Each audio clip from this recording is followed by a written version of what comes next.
Good day mga ka-backyard, ipapakita ko kung anong pinapakain ko sa aking mga alagang native pigs. At sana pakisuportahan niyo po ang aking YouTube channel, paki-subscribe po, like, and click the bell button.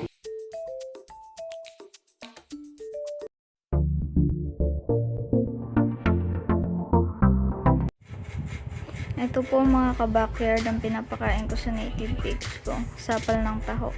Binibili po namin siya 50 per timba. Tapos hinahaluan na lang namin ng asin para magtagal siya ng 3 days. Yan po.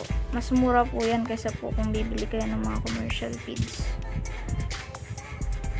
Gustong gusto rin po ng mga native pigs yan. Magana po sila kumain kapag yan po ang pinapakain sa kanila. Hahaluan lang natin ng mga darak ng palay or di kaya darak ng mais. Pwede rin yung mga gulay-gulay, lulutuin lang.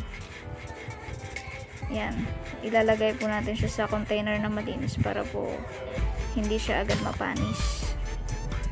Nagtatagal po yan ng 3 days mga ka-backyard bago masira.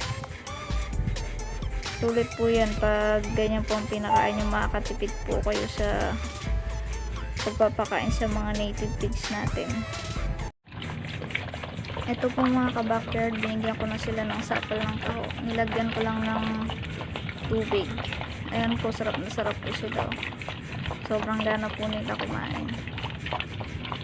At pag malapit lang po kasi kami sa palayan, kaya minsan maraming kangkong nangunguha kami.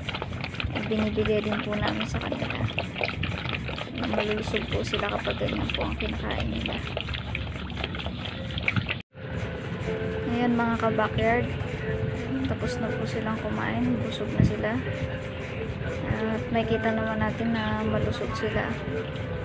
Pagsapal ng taho ang pinapakain. Haluan lang po natin minsan ng darak, mga darak ng palay o di kaya mais. Yan. Pwede rin pong haluan ng nilutong kangkong, hindi kayo mga gulay-gulay na pwedeng makuha sa mga palengke.